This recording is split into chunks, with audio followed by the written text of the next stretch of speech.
Hey guys, what's going on? DG Man here, back here with another video. And today's video is going to be my end of 2019 review or end of year review or whatever I'm going to end up calling this video. So why am I making this video? I just thought it'd be nice to take a look back at my 2019, and maybe this will be something that I do every year, take a look back on the year. Of course, I'm not going to go over everything. I'm just going to be focusing on the bigger events. And with that said, let's get started. Oh yeah, one more thing. I am recording this video on December 28th, 2019. So the biggest thing that happened to me this year is that I finally graduated from college with my bachelor's in computer information systems.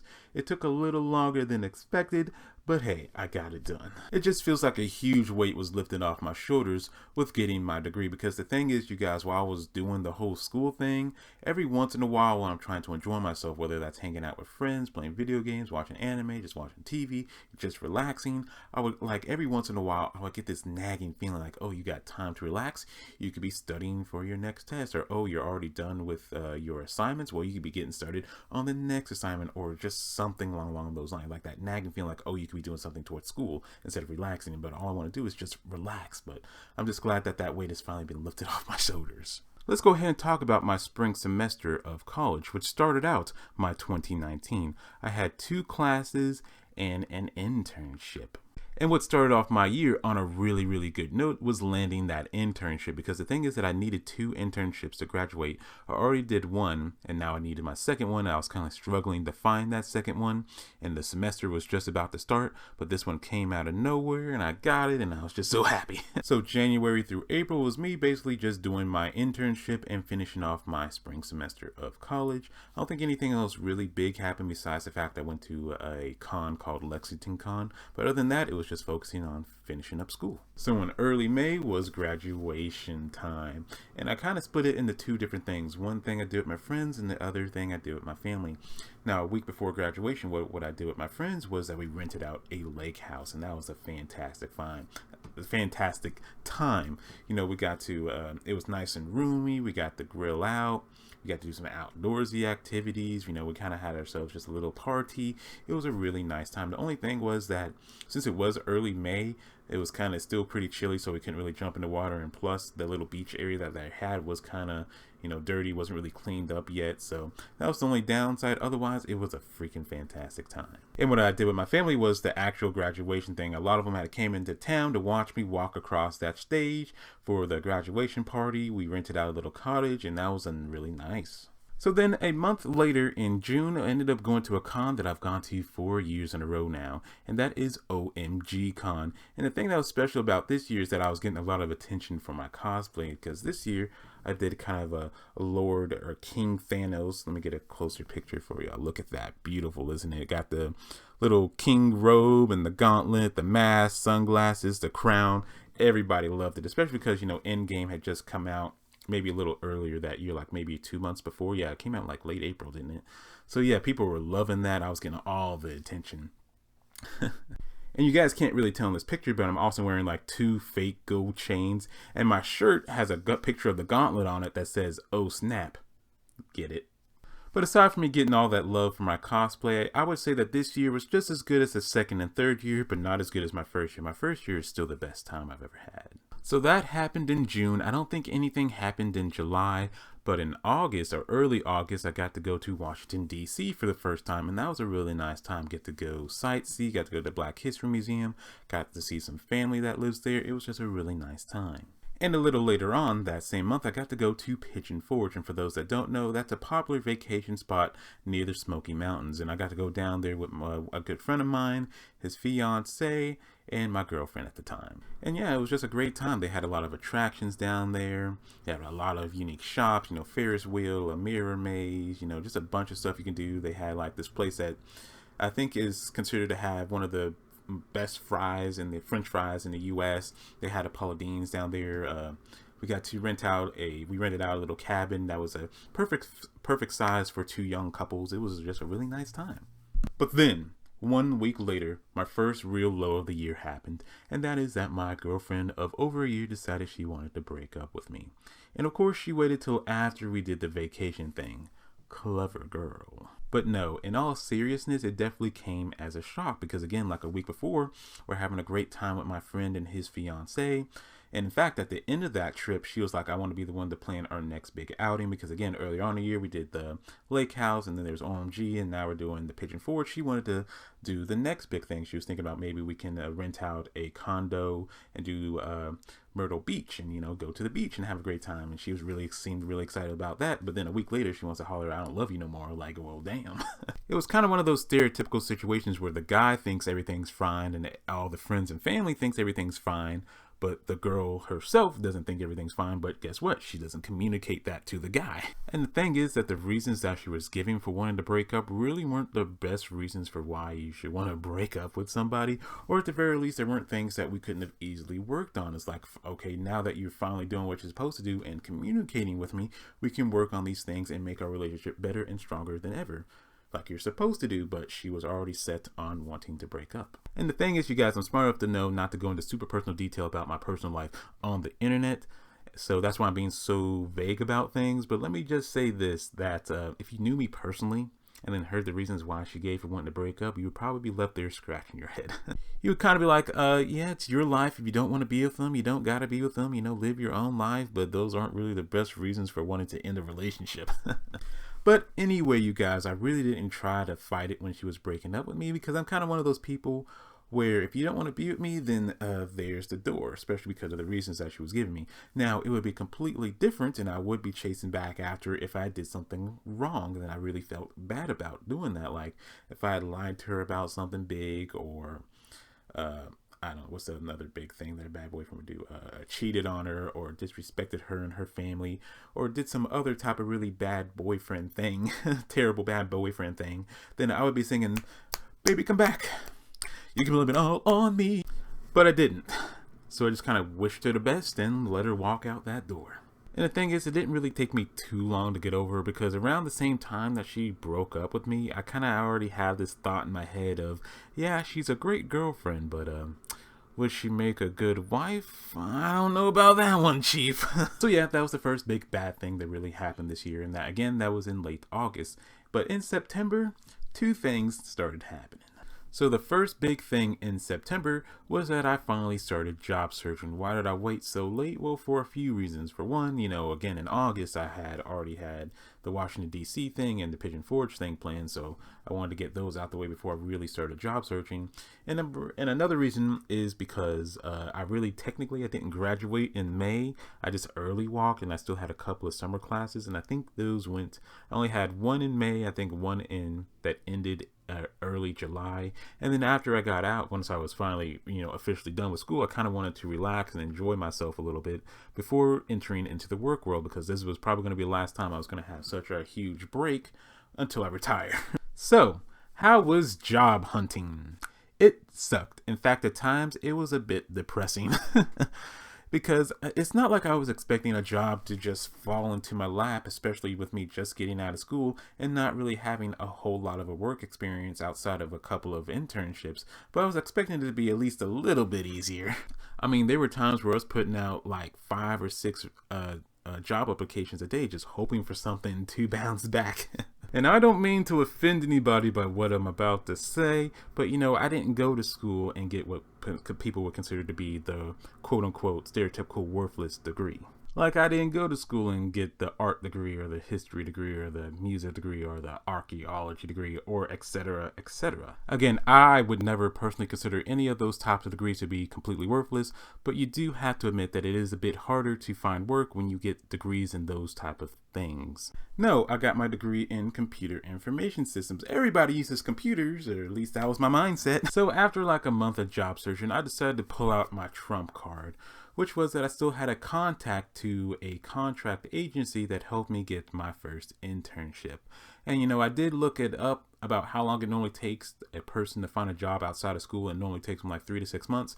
I wasn't trying to wait that long. You know, a month had gone by. I'm ready to start working. Let me call these people up. And lo and behold, they actually did have a position open at a certain company. In fact, it was the first place that I did my first internship. The person that interviewed me at the company that I was going to be working for knew me from my previous work there. So he's like, yeah, hey, yeah, you're a great worker. We love you. Why don't you come on back? And the thing is that this interview happened on a Thursday. He was like, why don't you start? He was like, if you want to, you can start next Monday, that following Monday. But I still had some paperwork that needed to be done with my contracting company before I could actually start working. So hey, I got the job. So I was just so happy and thankful that they had hired me on. I was so glad to be done with the job hunting, because that part again sucks. And yes, I did get something related to my major. So I went back to my contracting company, talked to my agent. We filled out some paperwork. They set me up for a 6-month contract. And yes, it was only going to be 6 months, but he said that the company that I was working for normally likes to extend the contract. And like, for example, they still had 2 people there that have already been there for over 2 contractors that have already been there for over a year that are working towards getting that full-time position. And getting full-time there is fantastic because they get some fantastic benefits. And you guys already kind of had a plan in place with this being a 6-month contract. So I was kind of thinking to myself, while I'm here working, I can go ahead and try to get myself some certifications, because I think that's one of the things that was holding me back from landing other jobs at other places, was because I didn't have any certifications.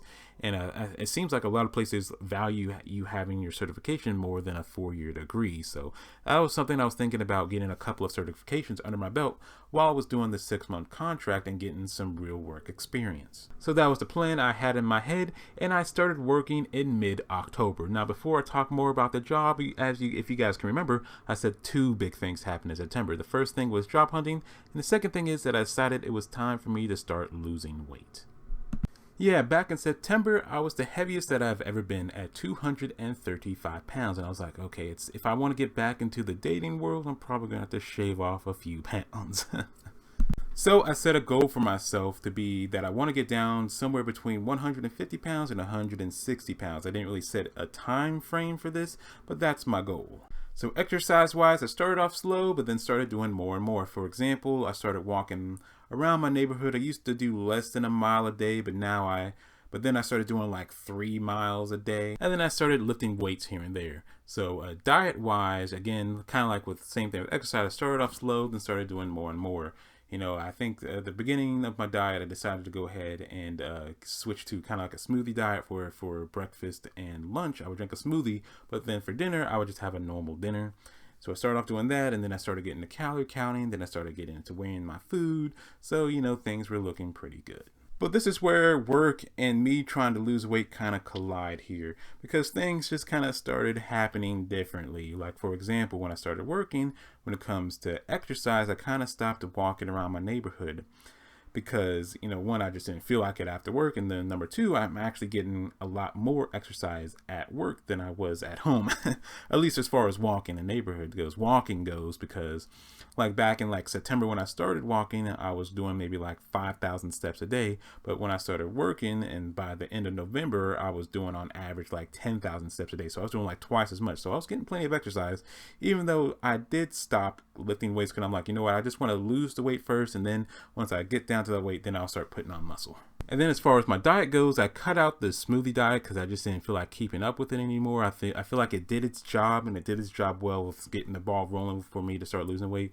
But now I'm like, okay, I don't need it. And what it started happening is I started doing something that I've never done in my life, and that was I started skipping breakfast. I just cut out breakfast because in the morning I just wasn't hungry. I don't know if it's because of the way I was doing the smoothie diet or what, but I just didn't feel like I needed breakfast, so that way I can just skip those breakfast calories, and then I can just have myself a normal lunch, or calorie wise I can have like a 700 calorie lunch and a 700 calorie dinner and still be okay. But if I'm being honest with you guys, over the past couple of weeks I have been kind of slacking on my diet because it's the holiday time, you're eating all these sweets, and plus it was my mom's birthday not long ago, so I'm eating good food and cake, and then my birthday's coming up on the 30th, so I'm gonna be eating food and I'm going to enjoy myself. Then there's going to be New Year's, so I'm going to enjoy myself there. So when January starts, I'll get back on track, but for now I'm just enjoying myself. So I just went and hopped on a scale, and as of today, December 28th 2019, I am sitting at 209 pounds. I was down, so that means I'm down 26 pounds from September. I was down 30 pounds 2 weeks ago, but like I said, I've kind of let myself go a little bit, enjoying myself. So again, I'll get back on track in January. So at the beginning of December, I started getting kind of curious. How much money would it take for me to finally move out of my dad's place? So if I wanted to move out and get my own place in 2020, how much money would I want to have before I would make that jump? So I started doing some calculations just to see, you know, hypothetically, how much would I need if I really was ready to move out. And of course, the first thing is that I would have to have a savings / emergency fund just in case for anything goes wrong, whether that's a loss of job or a medical emergency, or I need to take the car to the shop. You know, having that nice cushion, so if something does go wrong, I have it there. And I'm thinking that at least $3,000 would be a good cushion to have. Next, what I would need is a decent down payment for a car, because the thing is that I love the car that I'm driving now, but the thing is that it's over 15 years old with over 200,000 miles on it. It's not going to last forever, so I need to make sure I have some money put away so I can just go out and get a car whenever I need one, or at least have that decent down payment. And I'm thinking that I want a car that's no more than 5 to 6 years old. I'm not aiming to get a new car because they just depreciate so fast, and I just don't think that it would be a good investment. So buying a used car is the way to go for me. And again, I'm thinking no more than 5 to 6 years old. That means that would put me somewhere in like $11,000 to $15,000. So I'm thinking having a good $5,000 as a down payment would be perfect, because I think most of the time people go for like a 10% down payment. But with me putting down $5,000, that's more like 33 to 45% down. So that means that I would just have a much lower monthly payment, and I would pay the car off faster that way. So now we need $3,000 in saving, and I said I want $5,000 for a down payment on a car, so that puts us at $8,000 right now. And then the next thing we need to look at is how much money would it cost for us, or for me, to furnish the apartment. And oh yeah, I forgot to mention earlier that I'm doing these calculations as if I'm moving out on my own without a roommate, because the thing is that when it comes to most of my friends, they either have a roommate or they're living with their significant others, and I don't know how I feel about rooming with a complete stranger. I don't know about that, so I'm doing these calculations as if I'm moving out completely on my own. So yeah, furnishing the apartment. Of course, the thing that would probably cost the most would be the living room, because you need a TV stand, probably get myself a new television, I need a couch, a coffee table, and so on. So that would probably be at the low end be like $700-ish. The second most costly thing to get together would be the kitchen, because it's just stuff that you probably wouldn't even think about. You got your trash can, your mop, your broom, other cleaning supplies, dishes to eat with, dishes to cook with, the kitchen table and chairs, all that stuff kind of adds up. So I believe that would fall around $400-ish. Next would be the bathroom, and I probably wouldn't need too much aside from shower curtains and some rugs and maybe a soap dispenser. And maybe some other things I'm not thinking about. So let's just say around $100 for the bathroom. I believe the bedroom would be covered. I believe I pretty much have everything I need here, maybe aside from, getting a curtain and a mirror. And other than that, I should be good as far as the bedroom goes. So let's say around $50 for the bedroom. So with me adding and calculating everything together, I think to furnish the apartment, I rounded everything up to be around $1,500, and that's again at the low end. So the next thing we got to look at is rent and utilities. And I found out it would be probably somewhere between $700 to $1,000 a month.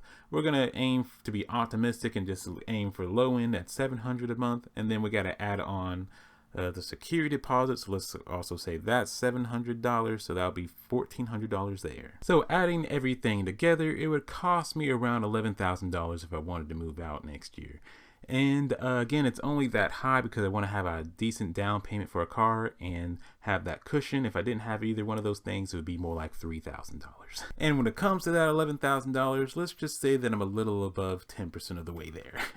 I'm working my way there. So yeah, you all, life was good. I got this first job out of school. I was starting to save up my money. I was starting to lose weight. Kind of already had a kind of sort of a plan for the future with me, getting my certifications and everything.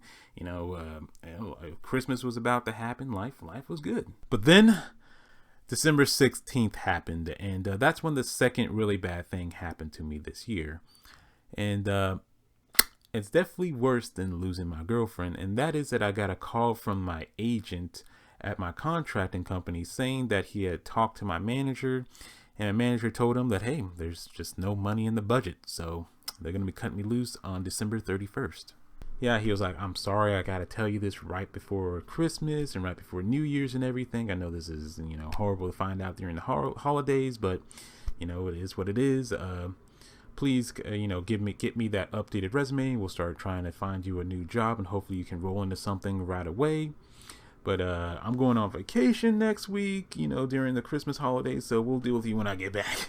So I wasn't mad or bombarded my agent with a ton of questions or freaked out or anything like that. I was just in shock, like, wow, this is really happening. I'm not going to have a job at the beginning of the year. I'm really losing my job after the holidays. My 6-month contract just turned into 2.5 months. And what surprised me even more was when I went to work the next day and I found out that other contractors were being let go just as easily as me. The ones that have been there for over a year working towards their getting hired on full time, they were being let go just as easily as me. Like, I understand them letting me go with only being there like 2 months, but letting go the others too that have been there for over a year, like, damn. So this brings me to 2 life lessons. Number 1, this is the reason why you have that cushion that I was talking about earlier. I was talking about having like that $3,000 cushion. This is why it's important to have that, because again, you never know when life's going to hand you a doo-doo sandwich. The second thing is that if you find a better job offer somewhere else, don't feel bad about leaving your company, because your company can and will cut you off just like that if they have to. Like I was just mentioned earlier, the other contractors that have been working at the company that I'm working at now for over a year are being cut off just as easily as me, who has only been there for like 2.5 months. And I really was planning on sticking out the contract the entire 6 months. Again, I was planning on getting those certifications, and also they're telling me about how the previous guy before me was only there for like 2 weeks and he was really crappy, and how he would just kind of stop showing up, and I didn't want to be that guy. I want to show them that I was thankful, but now they're sitting there cutting me off just like that. It's like, well, life lesson learned. So finding out that news that they were going to be letting me go at the end of the year was just really shitty. There's no other way to really put it. But the thing that made this situation 10 times less shitty are the people in my life that I have to highlight. I just have really good people in my life, and I'm just so thankful that they are in my life. Like, for example, when my coworkers that are full-time found out that I was going to be losing my job, that they all extended out a helping hand. Like, one was like, hey, why don't you send me your resume? I'll look it over and try to help you make it look really good. Another one was like, hey, here's my resume. You can use this as a reference. Another one was like, hey, why don't you send me my resume? I'll send it out to a couple people that I know to see if they have any positions open. That just really warmed my heart. And as far as family goes, like my dad, he was like, hey, don't even worry about it. How don't you just go ahead and focus on getting those certifications so you can get yourself a better job? My stepdad was like, hey, I might have a better position for you anyway I was going to talk to you about. So I'm just so thankful to have the people I do in my life. They made a situation that was really crappy into one that I ain't even stressing about. I'm not worried about at all. Just sitting here with a smile on my face, just excited for next year. So the rest of this year should be pretty fantastic. I'm probably just going to be relaxing and enjoying my rest of this weekend. And then Monday is going to be my birthday, so I'll probably go out to eat for that. And then, Tuesday is New Year's Eve, and I'm probably going to be celebrating bringing in the New Year's with my friends. And we're probably going to be exchanging gifts and whatnot, because we didn't really meet up for Christmas or anything. So the rest of my year's looking pretty good. And you guys, I am looking forward to next year. Yes, I'm going to be starting off the year jobless, but again, I'm not even stressed about it. I know I'm going to find something even better. I'm kind of one of those people that believes that things happen for a reason. Maybe not everything, but most things happen for a reason, and I'm pretty optimistic. So, do I have any plans, goals, or predictions for 2020? Well, I'm going to keep this part of the video extremely short because I've been recording this for over like 22 minutes now. So let's keep this going. So do I have any plans for 2020? Well, I don't have a lot of like set plans. I do have a lot of goals, but not a lot of set plans. Like the only set things that I know I'm probably going to do next year is either we're trying to decide that either we're going to go to OMG Con or maybe skip OMG Con this year and put all that money into renting out a bigger, better lake house. So might do that. And the other big thing is that I know I'm going to a wedding, but otherwise I don't really have any set plans for 2020. So I don't have a lot of plans, but I do have a handful of goals. Like one of the goals is to be between 160 and 150 by the end of 2020. It would be nice to be there by like June, but that's a lot to ask. Of course, I want to get me a new girlfriend and start enjoying life with her. And of course, at the beginning of the year, the big goal is to get me a new job that pays more than what I'm getting paid now. So yeah, and of course I want to have some money in my savings. Like I mentioned earlier, it'd be nice to have at least $11,000 sitting in there. And it would be nice to be in a position where I could move out, but it's not #1 priority. Oh, and one more goal would be that it would be nice to be able to upload to this channel a little more often, maybe do some anime reviews, game reviews, but I ain't gonna make no promises. And any predictions? Well, I predict that 2020 will be better than 2019 for me. 2019 has been a fantastic year for me. In fact, I would say it's been the best year of my life with everything that's happened, even though I've had a few crappy bumps in the road. I'm looking forward to 2020, and it's going to be even better than this year. So if you guys like this video, like the video, and if you like me, subscribe to me. And as always, this is DJ the Man, and I'll catch y'all next time.